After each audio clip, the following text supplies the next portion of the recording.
It's a big, stunning move that was expected to happen, but perhaps not so soon. The deadline expired and Trump dropped the bomb in a stunning move. The US president has announced a 50% tariff on Indian exports to the United States, doubling the existing 25% that he had dropped in bomb number one a few days ago. These are now, viewer, the highest tariffs imposed on any country in Asia by the United States, and it has taken India-US relations to a troubling new low at the hands and at the behest of Donald Trump. Trump has accused India of fueling the Russian war machine, a direct reference to India's decision to continue importing discounted Russian crude oil despite Western sanctions. Point to be noted, the European Union and China buy much more Russian oil than India, but they don't face action from the Trump administration. And now that foreign policy choice has been met with what can only be described as an economic punishment. But India has stood its ground. For the second time, Delhi says that it finds Trump's actions and words unreasonable and unjustified. India has, most importantly now, said it will take all necessary steps in order to protect its national interests.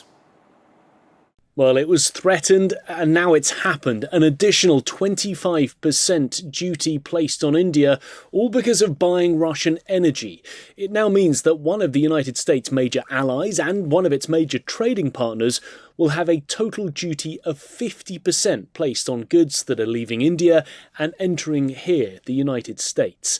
Already there was that 25% base rate placed on India. That was set last week by the US president. But Donald Trump had also warned that any country buying Russian energy would face an additional penalty. We've known about that for the last couple of weeks, but those threats against India have increased during the course of this week, and now all of it has come to pass with this announcement from the White House.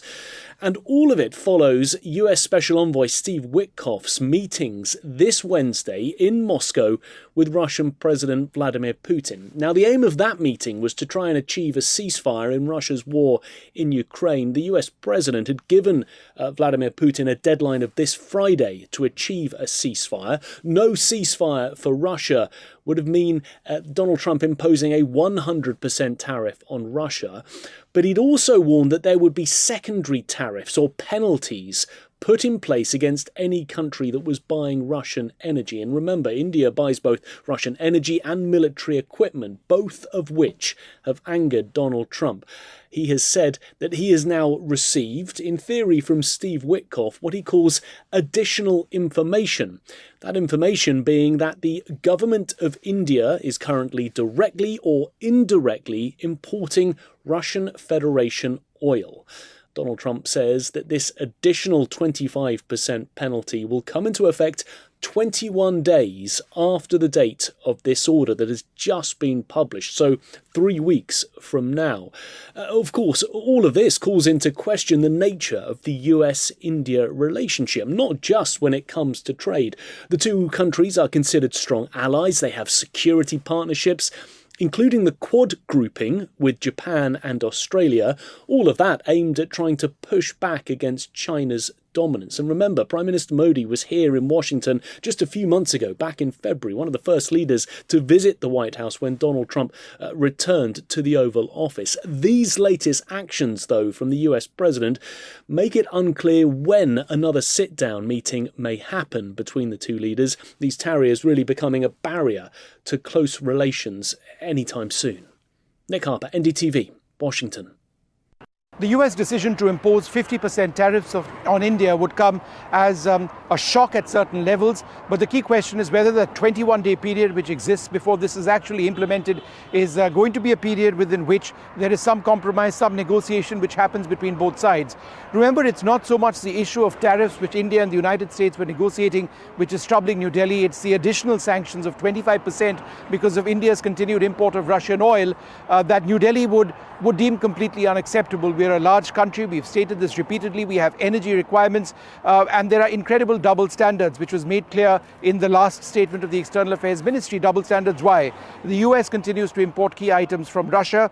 Europe depends to a large extent, or significant extent, I should mention, for its energy requirements on Russia. Therefore, why is there this double standard as far as India is concerned? But the relationship between India and the US is still too large. It's a very, very deep strategic relationship. And I think that there is the expectation that nothing in terms of the broader relationship is going to be put away, no matter how much of a crisis this may be. And I use that word deliberately. It is a bit of a crisis as far as the overall relationship is concerned. What I do believe this will result in is a significant trust deficit between Washington and New Delhi developing. Delhi would never have expected America to do something like this. There was always a sense that despite differences, they were working towards a trade deal. But all of a sudden, this entire oil import situation comes in. New Delhi has stated our position very, very clearly. There are clear double standards which exist between the West and India on this issue. And if you've got a partner as important as the United States imposing sanctions at 50% equal to Brazil upon India, possibly the highest sanctions in Asia, then that's deeply problematic indeed. In Haifa, with Xavier Thomas, Vishnu Shom for NDTV. So what is Trump's new order really all about? We already know that he has slapped 25% tariffs and now 25% additional tariffs slapped on India, raising it to 50%. So let me just make sense of this for you. For direct or indirect Russian oil imports, the target is the Russian oil trade. India is accused of skirting sanctions. Now, Trump, interestingly, has made the effective date August the 27th, which gives India a 21-day window before these threatened tariffs actually kick in, which is the clearest sign that Trump means all of this muscle flexing and dadagiri in order to negotiate some deal that he has in his mind. All imports are to be taxed. So this is a 50% tariff threat on all Indian imports into the United States. So unless pre-shipped or tariff exempt, this hits trade, not just oil. Wider Indian goods are also impacted. There is no stacking relief, and I'll explain that in a moment. This tariff applies even on the top of others. So existing tariffs, then 25%, and then 25% more. Monitoring other countries as well is what Trump has just said. Other Russian oil buyers may be next. This is after an Indian journalist exposed Trump's hypocrisy when asked about what about all the Russian equipment, including uranium, that the United States imports from Russia. Well, the White House has said this is a security threat and has ordered cities national emergency powers. The retaliation clause includes the US may escalate if retaliated against. Agencies are now on a war footing. The Commerce, Treasury secretaries are all monitoring compliance as far as these tariffs work. Now, let's show you what the tariffs look like right now after Trump has imposed them. India now has the highest tariffs imposed on it among any country in Asia. Just look at this chart. India stands at 50%. It's the highest tariff that has been imposed on any country in Asia. China is at 30, Bangladesh 20, Sri Lanka 20, Vietnam 20, Pakistan 19%, Cambodia 19, Japan 15, Saudi Arabia 10, and UAE 10. Might I just remind all of our viewers that China has a 30% tariff on it from the United States, even though it imports much more Russian oil than India actually does. So that's, of course, some geopolitical duplicity at play here that India is having to navigate. Now let me show you how India has hit back. Additional 25% tariff on India has been announced by Trump. The Indian government has hit back saying actions are unfair, unjustified, and unreasonable. Trump has said, we'll take all steps to protect national interest. India has responded saying India directly or indirectly importing Russian. Others also acting in their national interest. India directly or indirectly importing Russian oil. There's an error there, of course, but I'll get that corrected in just a moment. So, a political firestorm has erupted after former US President Donald Trump slapped a 50% tariff on India over Russian oil imports. Rahul Gandhi calls it economic blackmail, while Derek O'Brien jibes, now what will 56-inch say? Take a look at some of these reactions.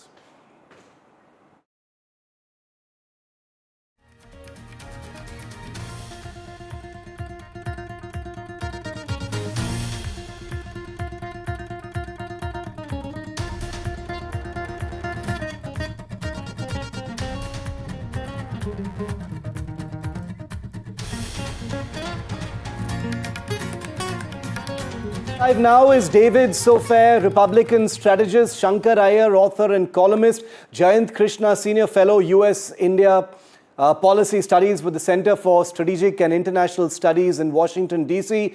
Ajay Bagga is a trade and market expert. Jonah Blanc is an American author and journalist. Ajay Jain Bhutoria, advisor to President Biden, deputy finance chair with the Democratic Party. So a whole host of big international experts joining us this evening. I'm going to kick it off with Shankar Iyer. Shankar, welcome, and to all of you as well. What are you making of this non-stop escalation that we've seen this evening? Trump doubling the tariffs on India, making India now have the highest tariffs of any country in Asia. Trump also giving India a 21-day sort of window before these tariffs actually kick in. India has hit back saying we will protect our national interests. What is your reading, Shankar Iyer?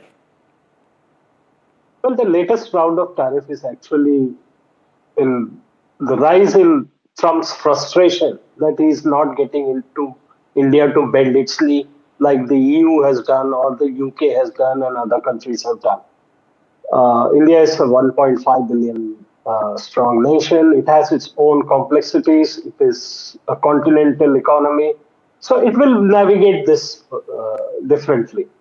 The interesting thing in this, I mean, we all know about the duplicity of American foreign policy. It's not a secret. But the interesting thing here is that if there are no tariffs on any import of any fuel into the United States. So theoretically, India could buy all the oil from Russia, refine it and pump it back into the US economy and not face any tariffs. So for a country which talks about tariffs and about funding of Russian economy, this is one point that still exists in their system. As for India's retaliation, I only wish India had spoken up earlier. It wasn't till I wrote on Sunday the various imports of European and American nature from Russia, including uranium, gas, and all. This statement that the duplicity should have been exposed the day Mark Rutte, the NATO chief, spoke and threatened India with tariffs. Netherlands is the epicenter of, or rather the place where much of the uranium profits are channeled through, and I suspect some of the oil and gas profits also. So I think the Ministry of External Affairs woke up late, but okay, they woke up a day after I sort of pointed it out. I think the issue now facing India is, and I heard somebody mention the word crisis, it is not. So we always overestimate the immediate and underestimate the long term. Right. In the immediate term, Shiv, this means only a 0.2% of GDP impact on India. So it's not like we are going to sort of hobble and be crippled or anything. But the long-term potential of India into onshoring, the supply chain, the shift that is happening in supply chain, in manufacturing, just like we have had Apple, iPhone and stuff like that. That will be heard because we have a higher tariff than in Vietnam and other places. Now, what India needs to do is to sort of negotiate this calmly. The only answer to Dadagiri is Gandhigiri. So you have to fix this calmly and point out the things. And there is a gap in communication. I think, a large number of journalists in the United States and columnists, others think they are morally righteous and superior because India is importing Russian products. I think a 10-year history of what all the United States has been importing out of Russia since the annexation of Crimea, which is again was contested, Yeah. should be pointed out to the Americans and say that one of these days the Americans will get it right. I mean, they might succeed where Columbus failed. They will discover India. Very true and well said. David Sofair, what are you making of this very clear escalation between India and the United States? We do know that the India-US relationship is a big one. It's an important one. But these are tough things that have been said in the last 72 hours. And I dare say in the last 2 hours, we're seeing a pretty drastic bit of turbulence between the two countries. India has 21 days now. Tariffs have been doubled. India has hit back and said, we will take action in our national interest. David Sofair, what do you think? Sure. Thank you very much for having me, and greetings from Washington, D.C. Here's what I think. I think that it is a negotiation tactic and strategy, and we have a lot of time to really figure it out, which is what's going to happen. We are, steadfast in the administration, making sure that America's trade is fair again. So I just don't see this playing out as so drastic as it is. So I think that a solution, amicable solution, is imminent for the sake of India and for the sake of the two biggest democracies in the world. Now, Russian oil is all over the market, and we have we as big democracies, we should combat that. So that's what's happening. This is not the first time a negotiation strategy has been used. So I think there is a lot of time, and we shouldn't rush to judgment about how it's going to play out. Well, I hope you're right about that amicable solution, but at least at this point of time, all we can really see is fog and uncertainty over how we're going to get to that point. And, a 24-hour deadline followed by a 21-day sort of window for things to actually kick in, maybe represents the contradictions in how Trump really negotiates, but it is what it is. Jayant, Krishna? It's not really a contradiction. It's it is a fast-moving negotiation. Yeah, I understand. And it's a reaction, really. It's a reaction to the purchase. I understand that.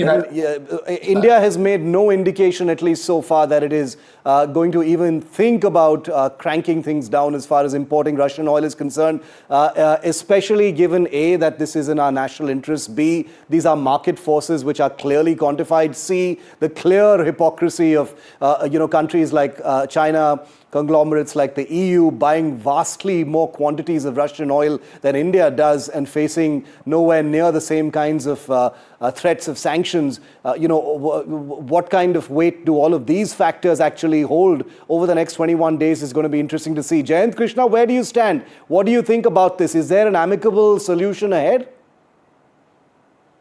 See, Shiv, it's very unfortunate what has happened. But the fact is, I really admire the way India's response has been very measured and very restrained so far. Yeah. And it's more data-driven, rather than very, blind aggression, one of blind aggression. So I think that's the right approach because, whatever you may say, but US happens to be our second largest trading partner and with a trade balance which is in favor of India. Not only that, the foreign direct investment, if you look at last several years, US has been the largest country, it has been the country where we get the largest amount of FDI also. So I think, this kind of a measured response is good with data driven. And the fact is, US talking about India importing crude oil from Russia. But the fact is they themselves import so many crucial products. They import uranium for their nuclear program. They use import palladium from Russia for their electric vehicles. Their chemicals, fertilizers, and so on and so forth. And so I think it's really unfortunate. Even if you look at China, China imports much more crude oil from Russia than what we import. But their duty structure at this point of time is 30%, and ours has become effectively 50%. It's very unfortunate. So this position has actually thrown India into a very, very odd situation. If you look at most of the countries with whom we compete for exports to the US. They have a much lower duty structure, and generally it has been in the range of 10% to 20%. Be it European Union, be it Malaysia, Indonesia, Japan, UK, South Korea, Sri Lanka, Vietnam, Taiwan, they all have, ranging from 10% to 20%. It's very, very unfortunate. But I think India has to play the game in a very, very cool-headed manner, because a very, very huge amount of aggression would not help with a person like President Trump, whose behavior, who, when negotiations are happening, he's fighting a parallel battle over his social media handle. It's very, very unfortunate. And, I don't think responding in the same tone and tenor will help India at all. I think we have to have a data-driven approach, and even if we can't have a full-blown bilateral trade agreement very soon, I think we should keep pushing, gently, for an interim, trade deal with the US. It's extremely important. Okay. It's not just a question of a very small percentage of our GDP which will be affected.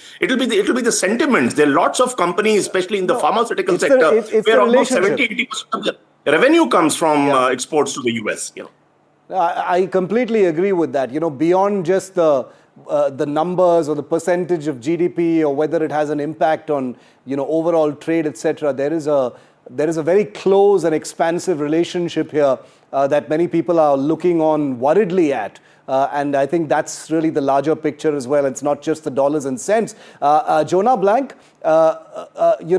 many people here in India are kind of done putting this down to, Trump's brand of negotiation and, the way he does things and how he's dogged about chasing a deal.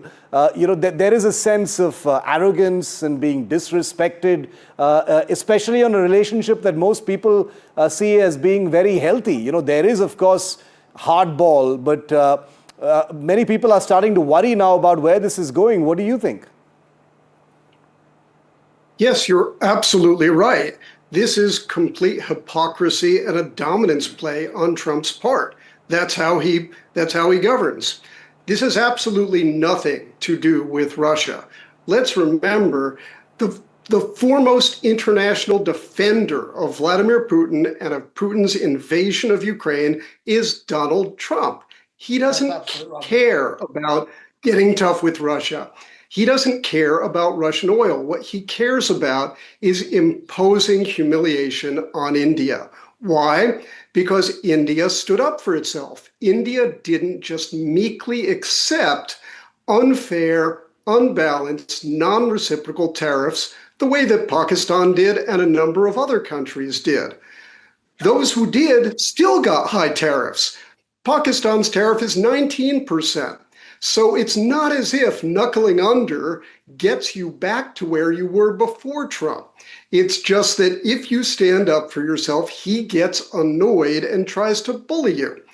I have full confidence that India is not going to accept this kind of bullying behavior because Indian leaders have never accepted this kind of bullying behavior. Hopefully, Donald Trump will move on and recognize that the US-India relationship is far more important to both countries than one man's personal vanity. Ajay Bagga, what do you think India will do over the next 21 days? Any guesses? Will there be any concessions? Difficult, Shiv. 5, summits have already happened, and the US team is expected on 25th August. So concessions, if they could have been made, would have been already on the table.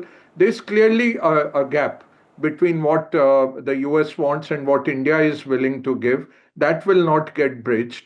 What is hurtful is the lack of trust that this kind of action has now brought in. Tomorrow, Shiv, you are a defense expert. We all look up to your shows to be guided. If you buy some defense equipment from the US and they have a kill switch in it, and they tell you that you can't attack Pakistan with it or you can't defend yourself against China with it, will you be really buying those defense equipments? More than 600 Boeing planes have been ordered by India-based airlines.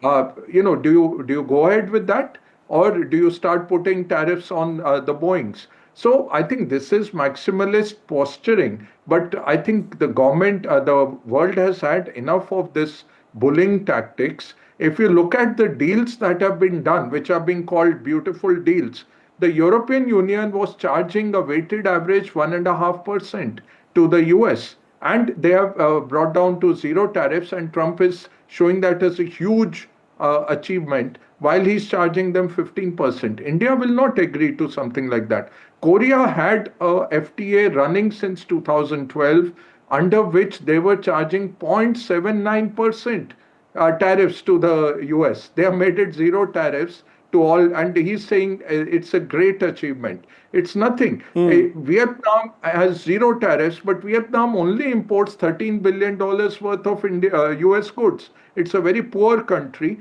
They send out 130 billion. 30% of their GDP is dependent on the US. So they had no option. Pakistan has no option. It's a failed state. But India, we have gone through COVID.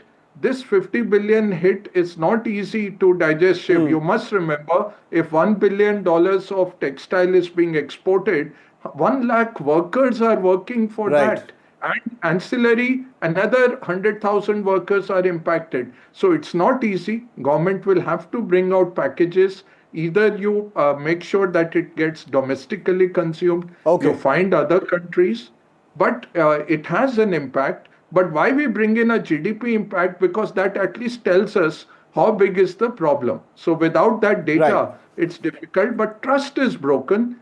Trust is very severely broken. And you know defense better. How will you really deal with a country like this? Important insights from all of you. I'm entirely out of time, but what I can tell everyone is that the External Affairs Ministry definitely has a night shift, and today they're definitely going to be up all night figuring things out. The Indian Embassy in Washington, D.C. will be putting its inputs forward to see how India navigates what the next very difficult steps are going to be. Thank you all for joining me tonight on this big breaking story.